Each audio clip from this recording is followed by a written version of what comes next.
Good morning. And welcome to our first outdoor chapel of this special week of Symposium. This week, our campus will be pausing in our usual routines to consider the call to sustainability, to better living on and with the planet, to activism, and to more attentive use of resources. For this conversation to move forward, however, it is imperative that we pause first to acknowledge the gravity of the situation and the pressures that human society, especially affluent, consumerist Western society, place on the systems of life on our planet. As Zen master Thich Nhat Hanh once replied when asked what we need to do to save our world, what we most need to do is hear within us the sounds of the earth crying. As we make greater and greater demands on the fragile and limited resources of our world, entire ecosystems become polluted or damaged or even lost entirely. This truth, that we as humans are not living in responsible community with non-humans, is clear from every branch of the life sciences, but it is not a truth that our religions call us to often enough or clearly enough. Religious ritual helps us to learn and frame our ethical imaginations, and religious ritual implicitly teaches us that we have ethical responsibilities only to other people and to God. So today we are going to change that. We are going to take the resources of religious ritual, specifically the idioms of funeral and lament, to think about and feel about the ongoing loss of biodiversity on our planet, the loss that makes sustainability so urgent. We are going to lament and hold a funeral for recently extinct species.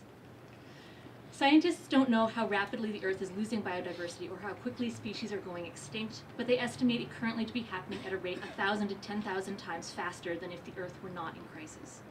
More than a dozen species may disappear from the planet every month, or possibly even every day, and as many as 30 to 50% of all species on Earth could be extinct by mid-century. There are not enough biologists to study every species in the world, however, and relatively few species are documented well enough to conclusively declare their endangerment or their extinction. Those species that are sufficiently studied are carefully documented on the IUCN Red List of Threatened Species, which rates the degree of a given species' endangerment and eventually declares its total disappearance. The IUCN released its most recent report in 2013, and in that report it certified 3 species as being now unequivocally extinct. Those species are the Cape Verde giant skink lizard, the Macrobrachium lepidactylus shrimp, and the Santa Cruz pupfish. These are not creatures that were cuddly or cute or familiar, and so they are not the kinds of beings that we are accustomed to caring about. But they were part of the rich heritage of life on our planet, and they are gone because of the collective actions of human beings. So today we will conduct a funeral for these 3 species. We will begin by bringing in images of these 3 species recently declared lost, carrying them from the realm of species endangered, whose images you passed on the way into this tent and that stand in community around us, and placing them into the realm of species lost forever, whose images are here on the altar. We will hear a Jewish prayer of lamentation from Rabbi Janine Kabrinsky, followed by a series of readings. After each reading, the reader will pour out water, symbolizing the tears that we shed for the losses our planet suffers, and the congregation will sing a responsive Kyrie with Pastor Ellie. Following the readings and prayer, you will be invited to each come place your flower on the altar in the dish you see in front of you, to honor and remember species lost to the world, and then you are asked to gather behind the altar to form a procession. When each congregant has placed his or her flower, our musical leaders for today will lead us in a New Orleans-style funeral procession that will take us around the bell tower and then back to this grassy area behind, where we will have a final benediction. Thank you for your presence here today. We hope that this service will invite you to reflect upon and deepen your commitment to your fellow creatures as we enter into this week of service and sustainability.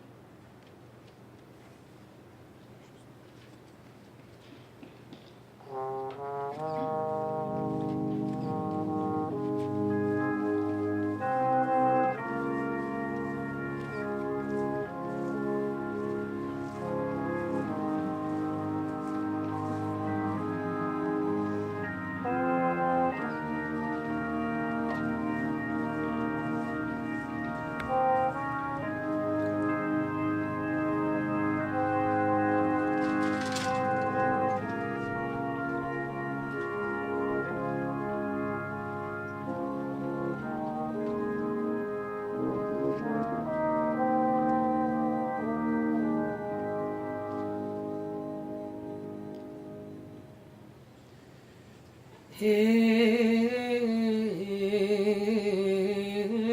Malay Rachamim, Shochin Bamramim, Ansei Manucha Nechana, Tachat, Kanfei Hashchina,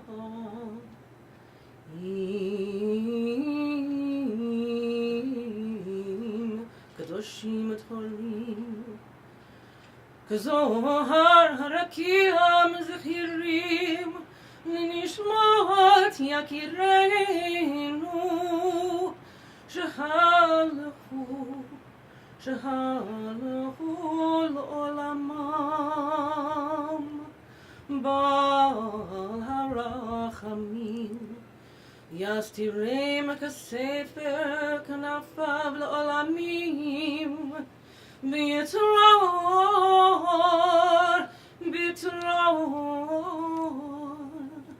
Achayim et Nishmatam,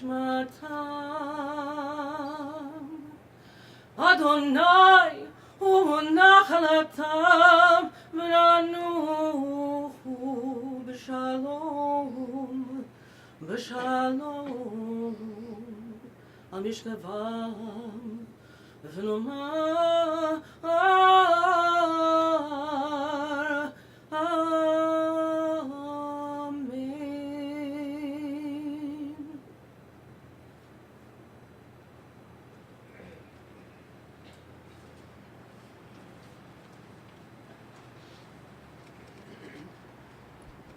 God in All Things by Meister Eckhart. Apprehend God in all things, for God is in all things. Every single creature is full of God, and is a book about God.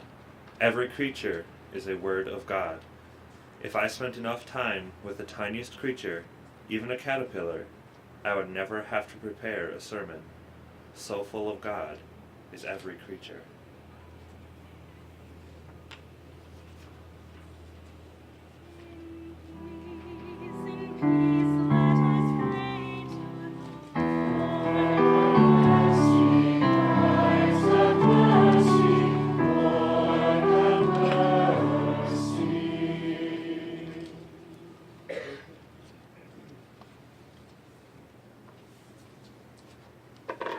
A reading from Lamentations. What can I say for you? To what compare you, O daughter Jerusalem? To what can I liken you, that I may comfort you, O virgin daughter Zion? For vast as the sea is your ruin, who can heal you? Arise, cry out in the night at the beginning of the watches. Pour out your heart like water before the presence of the Lord. Lift your hands to him, for the lives of your children who faint for hunger at the head of every street. Let us test and examine our ways and return to the Lord. Let us lift up our hearts as well as our hands to God in heaven. We have transgressed and rebelled, and you have not forgiven. My eyes will flow without ceasing, without respite, until the Lord from heaven looks down and sees.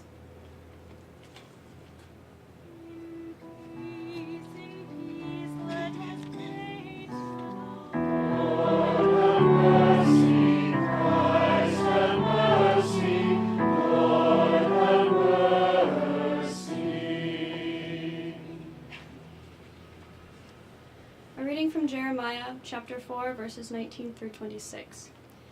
My anguish, I writhe in pain, O the walls of my heart. My heart is beating wildly, I cannot keep silent, for I hear the sound of the trumpet, the alarm of war. Disaster overtakes disaster, the whole land is laid waste. Suddenly my tents are destroyed, my curtains in a moment. How long must I see the standard and hear the sound of the trumpet? For my people are foolish, they do not know me. They are stupid children, they have no understanding. They are skilled in doing evil, but do not know how to do good. I looked on the earth, and lo, it was waste and void, and to the heavens, and they had no light. I looked on the mountains, and lo, they were quaking, and all the hills moved to and fro.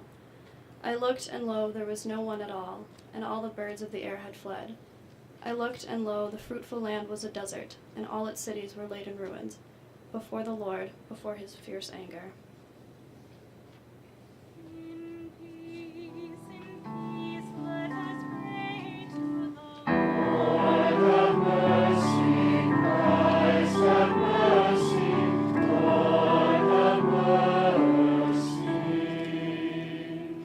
retelling of Job. God addresses Job, speaking from a whirlwind, with an onslaught of questions piled one on the other. God responds to Job's lament and his complaint. Can you, Job, provide food for the hungry lion? Do you provide for the raven its prey? Do you, Job, know when the wild mountain goats give birth, or the wild deer have their young? Is it you, O Job, who let the wild ass go free, or made the ox forever wild? And what of the ostrich? Was it your design that it leaves its eggs on the earth and deal cruelly with its young? Was it according to your wisdom, Job, that the hawk soar south, or the vulture suck the blood of the slain? After this cascade of questions, God demands an answer. Anyone who argues with God must respond.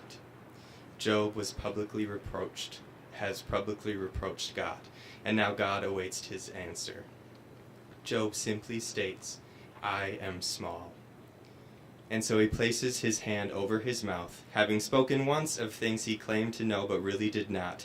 He will not make this same mistake twice. He has forcibly been shown the limits of his knowledge and power. And so after declaring that he would approach God like a prince, Job engages in an act of self-humiliation. He now knows his place, and it is not at the center of things.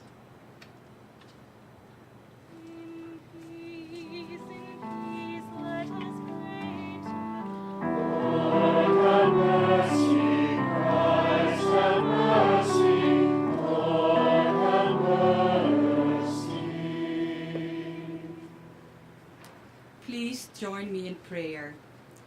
Our prayer response this morning will be, Hear us, O God, your mercy is great. Speaking, acting, life-giving God, the one with the only verbs that can heal and rescue. We have sought your address to us, your action among us, your new life towards us. Hear us, O God, your mercy is great.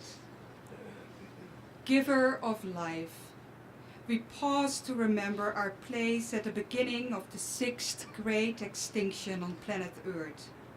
For 30.8 billion years, creation has been groaning, bringing to birth, becoming more complex, more organized, more conscious.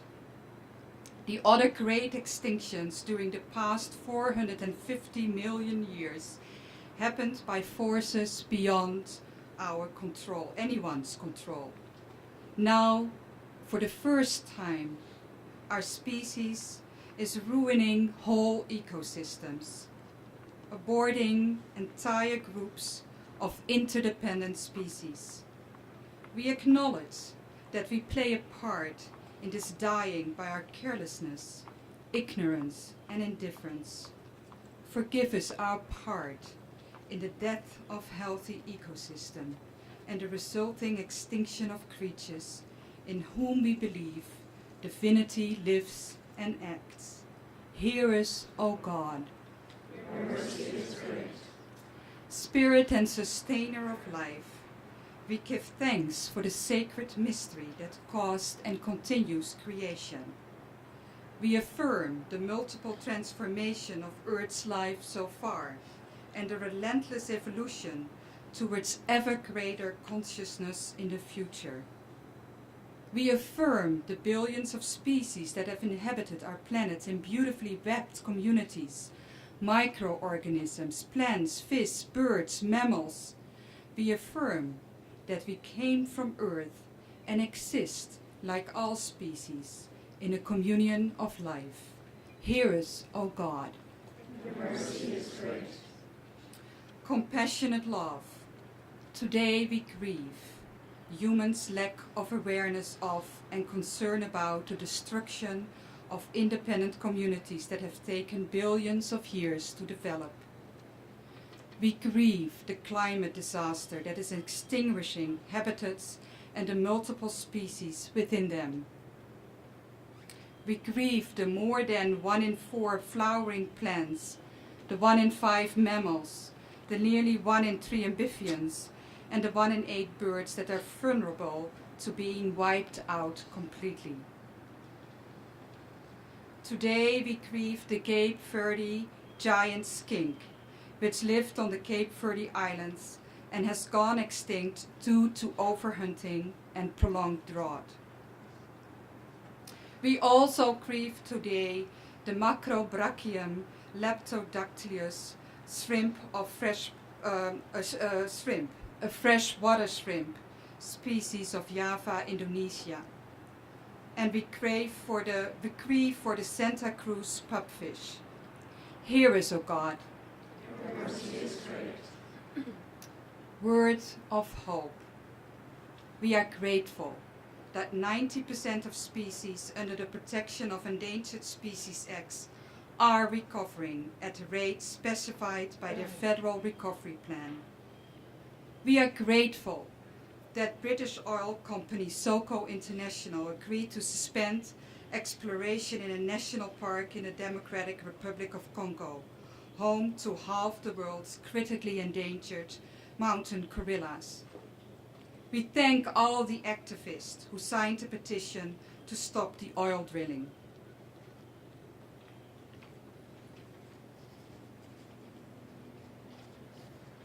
We are grateful for the countless women and men throughout the world who work tireless to keep habitats and species alive.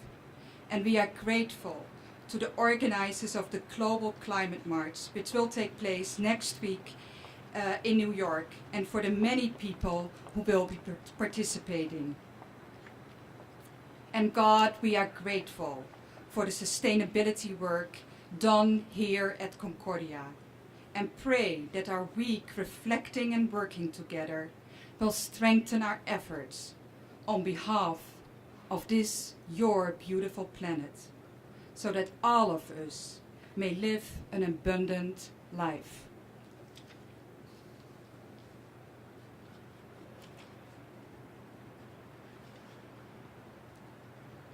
Join me in the song prayer.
We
are now faced with the fact that tomorrow is today.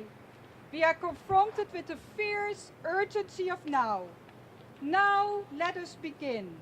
Now let us rededicate ourselves to the long and bitter but beautiful struggle for a new life and a new world.